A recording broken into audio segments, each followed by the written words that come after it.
Hello students, class 9 के सभी विद्यार्थियों का स्वागत है हमारे ऑनलाइन क्लास में। आज की क्लास में हम चैप्टर 6 गणित के अंतर्गत चैप्टर 6 संख्याओं में भी खेल के प्रश्नावली 6.2 के क्वेश्चंस को हल करेंगे। पहला प्रश्न देखेंगे, निम्नलिखित में कौन सी संख्याएं 5 व 10 की गुणज है।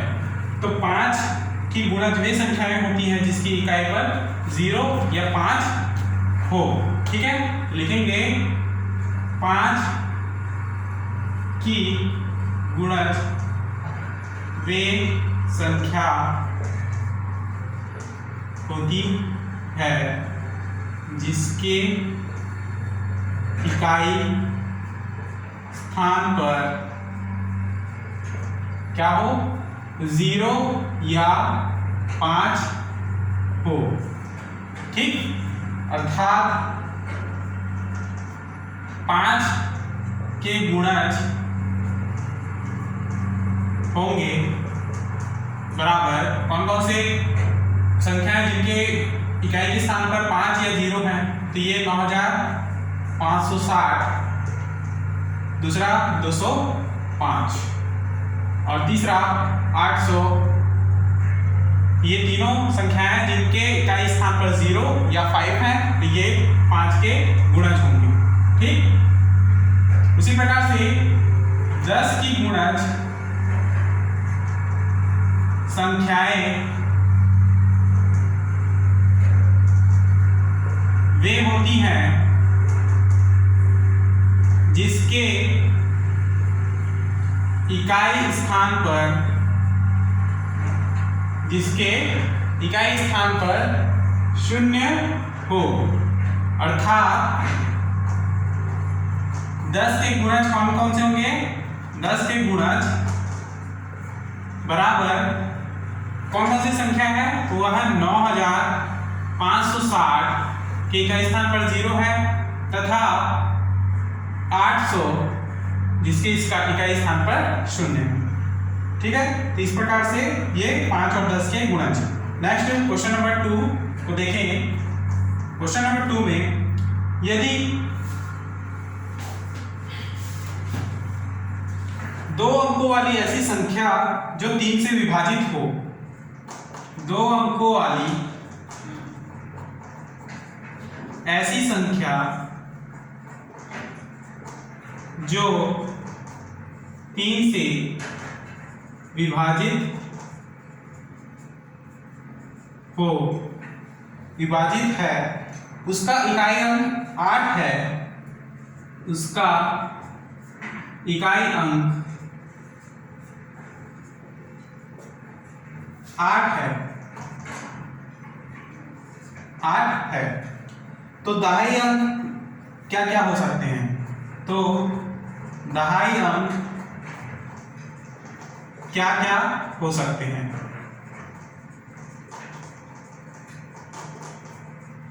ठीक, तो ऐसे प्रश्नों को हल करने के लिए सबसे पहले हमको ये जानना है कि 3 से विभाजित संख्या कौन कौन सी होती हैं। ठीक,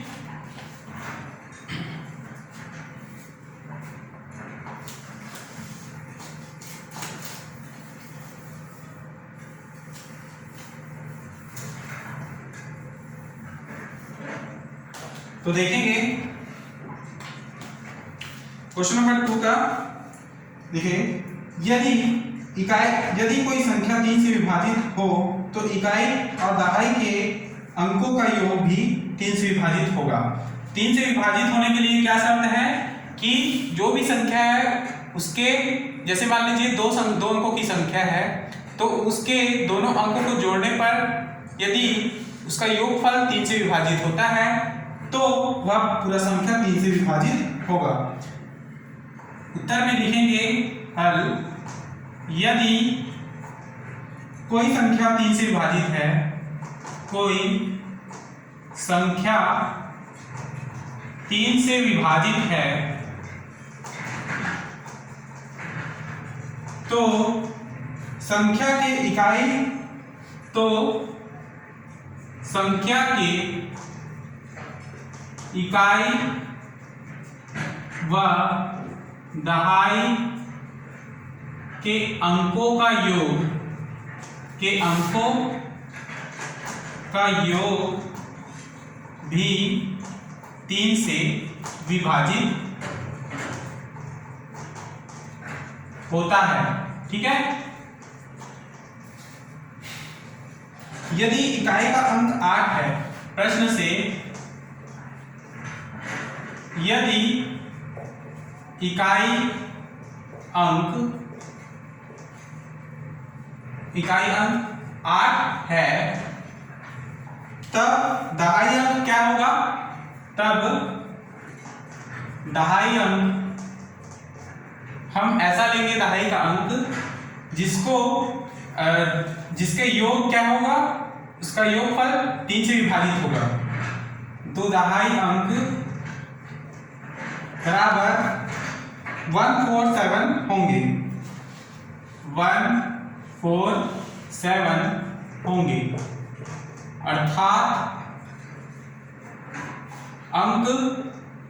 अर्थात संख्याएं क्या क्या हो सकती हैं? 1 को दहाई में लेंगे तो 18, है ना, 4 को दहाई में लेंगे तो 48 और 7 को दहाई में लेंगे तो 78। ये 3 संख्याएं हैं। ठीक है, देखिए अब ये इन दोनों का योग करेंगे 1 और 8 का, तो 9 जो है 3 से विभाजित होता है, तो लिखेंगे कि योगफल 18, 48 और 78 के क्रमशः योगफल 9, 8 4 12 और 8 7 15 हैं। ठीक है, जो कि 3 से विभाजित हैं, जो 3 से विभाजित हैं। ठीक है, जब हम दहाई के स्थान पर 1, 4 और 7 लेते हैं, है ना, और इकाई क्या है 8 है, तो इकाई नहीं बदलेगा, सब में 8 ही रहेगा। दहाई जो है 1 फिर 4 और 7 लेने पर जो संख्याएं बनी है 18, 48 और 78। ठीक है, तो इन संख्याओं को जब आप जोड़ते हो 1 और 8 9, 8 और 4 यानी 12, 7 प्लस 8 यानी 15, यानी कि ये तीनों संख्याएं भी 3 से विभाजित हैं। इसका अर्थ यह है कि दहाई अंक क्या होगा? अतः दहाई अंक बराबर 1 होगा, 7 और 1 4 व 7 होंगे, और यही इसका आंसर है, क्योंकि प्रश्न में दहाई के अंक को ही पूछा। नेक्स्ट क्वेश्चन नंबर 3 को समझेंगे।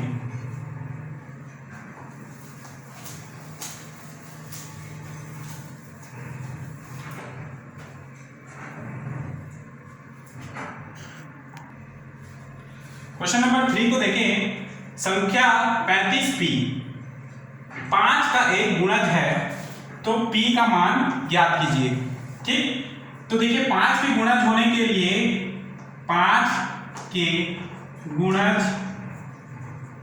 होने के लिए संख्या के इकाई स्थान पर कौन सी संख्या होना आवश्यक, कौन सा अंक होना आवश्यक है? इकाई स्थान पर 0 या 5 होना आवश्यक है। अतः 35p में p इकाई अंक है जिसका मान 0 या 5 ही होगा। ठीक, 0 या 5 ही होगा, और यही इसका अभिष्ट उत्तर है।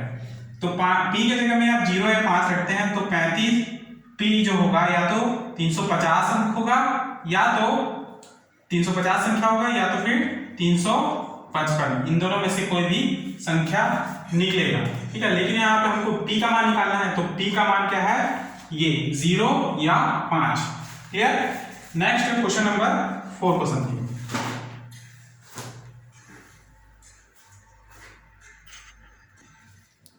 क्वेश्चन नंबर 4 को समझेंगे।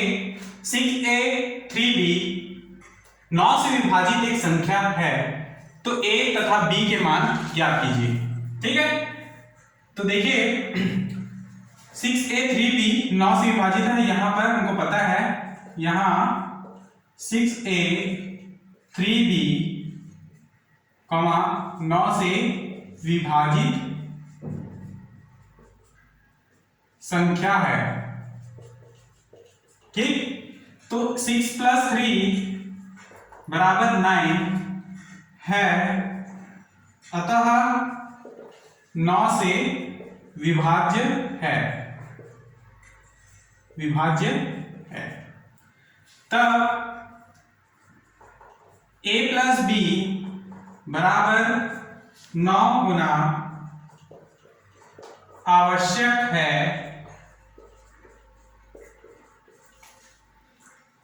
तभी वह 9 से विभाजित होगा, तभी संख्या 6a 6b 9 से विभाजित होगी। ठीक, तो a + b का मान क्या होगा? तो a + b के मान, a और b का मान ऐसे रखिए, उसका मान बराबर 9 आया। ठीक है, अतः a तथा b के निम्न मान हो सकते हैं। ठीक है, कौन कौन से मान हो सकते हैं a और b के, जिसका योग करने पर 9 आया? तो a बराबर 1, b बराबर 0, b बराबर 9। ठीक है, a बराबर 0, b बराबर 9। वैसे ही a बराबर 9, b बराबर 0। इसी प्रकार से a बराबर 1 और b बराबर 8। ठीक, या फिर a बराबर 8 और b बराबर 1। इसी तरह से a बराबर रखेंगे 2 और b बराबर 7। ठीक, इसी प्रकार a बराबर 7 रखें, ठीक, और b बराबर 2 रखने पर भी 9 मिलता है। ठीक, उसी प्रकार a बराबर 3 और b बराबर 6 रखने पर 9 मिलता है, और a बराबर 6 तथा b बराबर 3 रखने पर भी 9 मिलते हैं। ठीक, आगे यदि a बराबर हम 4 और b बराबर 5 रखें तो भी 9 मिलता है। इसी प्रकार a बराबर 5 और b बराबर 4 रखने से भी हमको 9 मिलते हैं। ठीक, आगे a बराबर यदि 5 रखें और b बराबर 4 रखें तो भी 9 मिलते हैं, तथा a बराबर 4 नहीं, a बराबर यदि हम 5 रखें, है ना, और b बराबर 4, ये तो हो गया। यहां पर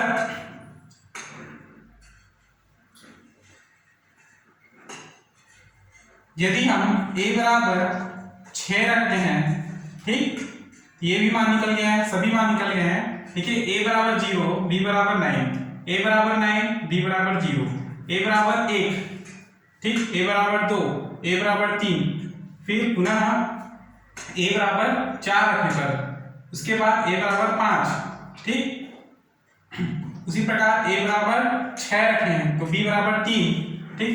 तो ये सभी मानों को रखते हैं तो हमको क्या 9 प्राप्त होता है।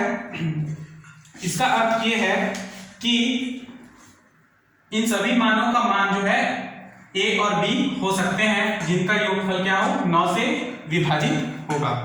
क्लियर? तो ये क्वेश्चन आपको बनाने हैं।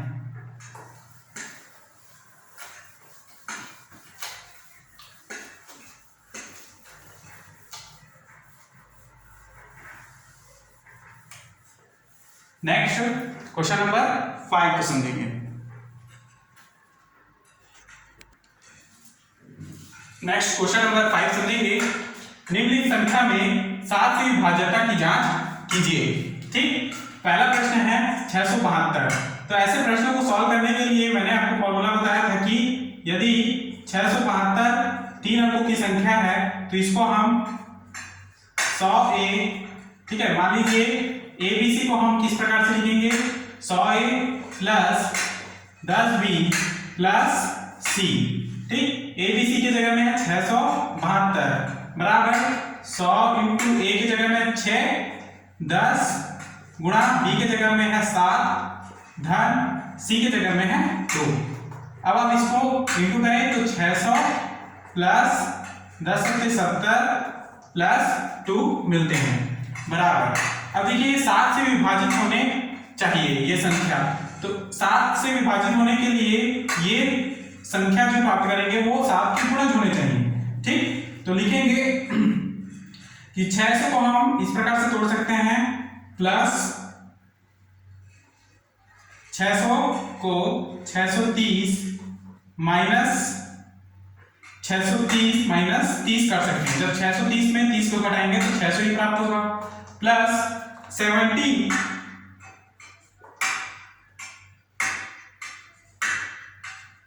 माइनस अब देखिए 70 प्लस 2।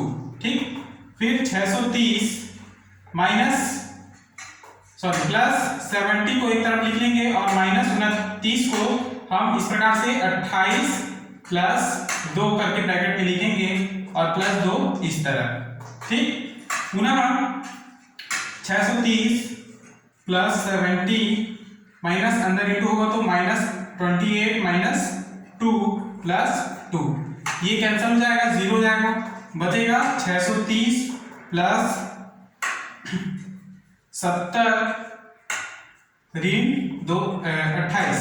अब यहां से आप 7 कॉमन लेंगे तो 7 कॉमन लेने पर ब्रैकेट में बचेगा 7 × 63 7 शून्य शून्य प्लस 7 दाम 70 माइनस 28 7 चौके 28। तो ये सभी जो है 7 के गुणज है, यानी कि ये 7 से विभाजित होगा 672। लिखेंगे कि 672 7 से विभाजित है, यही इसका अभिष्ट उत्तर। नेक्स्ट सेकंड क्वेश्चन देखेंगे 2205। तो 2205 को इस प्रकार से तोड़ना है आपको। 2205 बराबर सबसे पहले 2100 प्लस 105 के रूप में इसे तोड़ लीजिए। ठीक है, क्योंकि इसको हमको 7 से विभाज्यता वाले संख्या बनाने हैं, इसलिए 2100 जो है 7 से विभाजित होगा, इसलिए 2100 प्लस 105 हमने तोड़ा है। ठीक, तो 2100 प्लस अब 105 को किस प्रकार से तोड़ सकते हैं, तो 70 जो 7 से विभाजित है प्लस 35 ये भी 7 से विभाजित है। ठीक है, तो ऐसे संख्याओं में तोड़ने हैं जो 7 से विभाजित होंगे।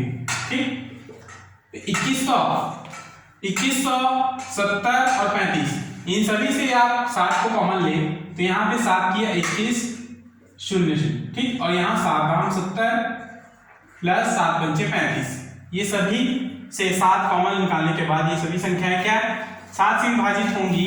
ठीक है, ये तो इस तरह अतः लिखेंगे 2205 7 से विभाजित हैं, ये उत्तर। ठीक, नेक्स्ट क्वेश्चन नंबर 3 को समझे। 9751 क्या 7 से विभाजित है, तो देखते हैं हल। बराबर इसको इस प्रकार से तोड़ेंगे कि 9000 है ना, 9000 प्लस लिखेंगे 751। तो देखिए पुनः 9000 को हम तोड़ेंगे। ठीक है, किसमें 7000 प्लस 2000 करके प्लस 751 को हम 700 प्लस 51 के रूप में तोड़ सकते हैं। ठीक, अब देखिए यहां से 7000 को ज्यों का त्यों रखें, 2000 को हम लोग लिखेंगे ब्रैकेट में 2100 यानी 2100 माइनस 100 लिखा जा सकता है, क्योंकि इसको माइनस करने पर 2000 ही प्राप्त होगा, प्लस 700 प्लस 51 को मैं ऐसा इंटू करूँ, मतलब तोड़ूंगा कि वो 7 से विभाजित हो, जैसे 49 प्लस 2, ठीक, 49 प्लस 49 प्लस 2। अब यहां से देखें तो जो जो संख्याएं जो 7 से विभाजित हैं उनको एक साथ लिख लें, जैसे 7000 प्लस 2100 प्लस 700 प्लस 49, इसको ब्रैकेट में लिखें और माइनस 100 बच गया जिसको ब्रैकेट के बाहर और प्लस 2 बचा है। ठीक, तो आगे समझेंगे।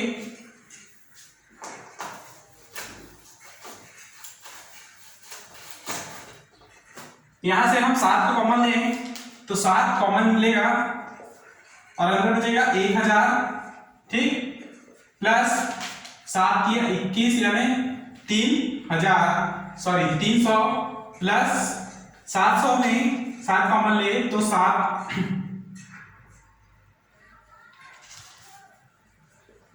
एकम 00 प्लस यहां से हम 7 कॉमन ले तो 7 ही 49, ठीक है।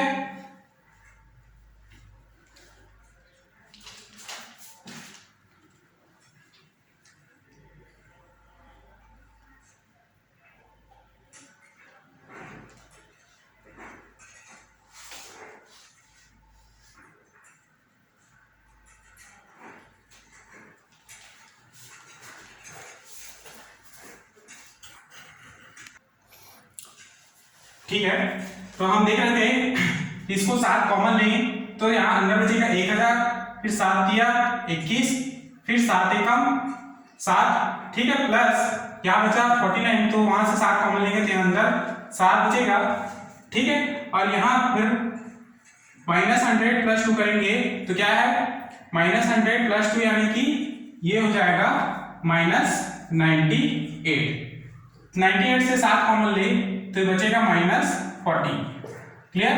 तो इसका अर्थ ये है कि 9751 7 से विभाजित है, क्लियर। ठीक, क्वेश्चन नंबर 6 को समझेंगे।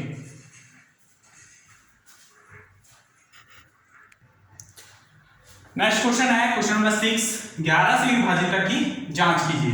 तो क्वेश्चन दिया है 913, तो इसमें हम 11 से विभाजित की जांच करेंगे 913 11 से विभाजित है या नहीं।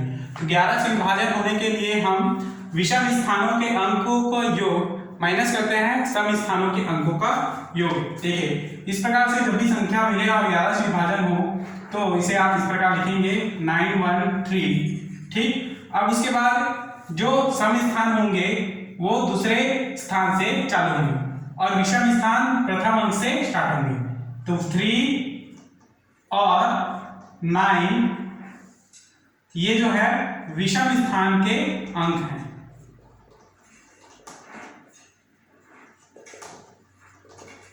क्लियर। ये क्या है विषम स्थान के अंक, तथा जो 1 है वह सम स्थान का अंक है,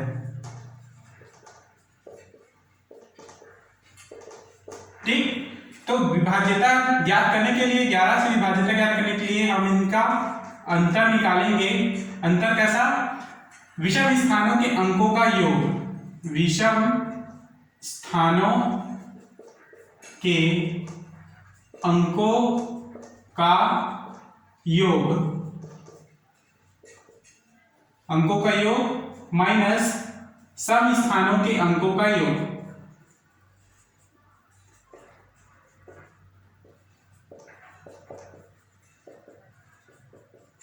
क्लियर। तो विषम स्थान है 3 + 9 ब्रैकेट में माइनस सम स्थान के अंक हैं 1, 9 3 12 माइनस 1, ठीक है। 12 में से 1 घटाइए तो ये 11। इसका अर्थ ये है कि 913 11 से विभाजित है। जब यहाँ 0 या 11 आए तो समझ लेना संख्या जो है 11 से विभाजित है। उसी तरह दूसरा क्वेश्चन नंबर तीसरा है, ठीक। 3729 को देखेंगे तो यहाँ पर भी हम इस प्रकार से डायग्राम के रूप में देखेंगे इसको 3 7 2 9, ठीक। यहाँ पे विषम स्थान के अंक हैं 9 7, ठीक है, 9 और 7 ये विषम स्थान के अंक हैं। उसी प्रकार सम स्थान के अंक क्या होंगे तो 2 और 3 ये होंगे सम और ये होंगे विषम स्थान के अंक। क्लियर। अब इनको जोड़कर हम उनका अंतर निकालेंगे तो अंतर बराबर विषम स्थानों के अंक के अंकों का योग बराबर माइनस सम स्थानों के अंकों का योग।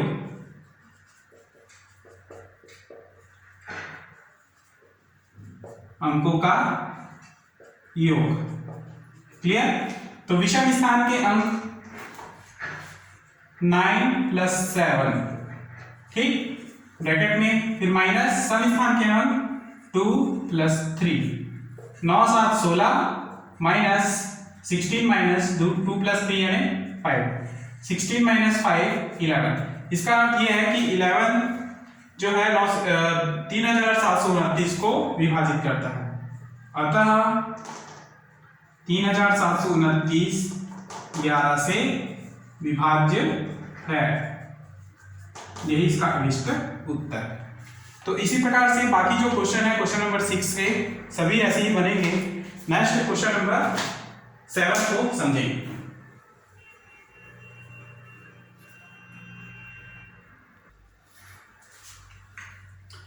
क्वेश्चन नंबर 7 को हम नेक्स्ट क्लास में समझेंगे। समय की कमी के कारण क्लास हम यहीं पर समाप्त कर रहे हैं, ठीक है। तो नेक्स्ट क्लास में हम क्वेश्चन नंबर 7 से स्टार्ट करेंगे और नए चैप्टर को भी समझेंगे। तब तक के लिए व्हाट्सएप के माध्यम से जितने भी क्वेश्चन इंपॉर्टेंट हैं, इंपॉर्टेंट क्वेश्चन को मैं आप लोगों को व्हाट्सएप की तरह मैसेज से भेज दूंगा, जिसको आपको नोट्स में बनाने हैं, ठीक। तो क्लास यहीं पर समाप्त करते हैं। धन्यवाद।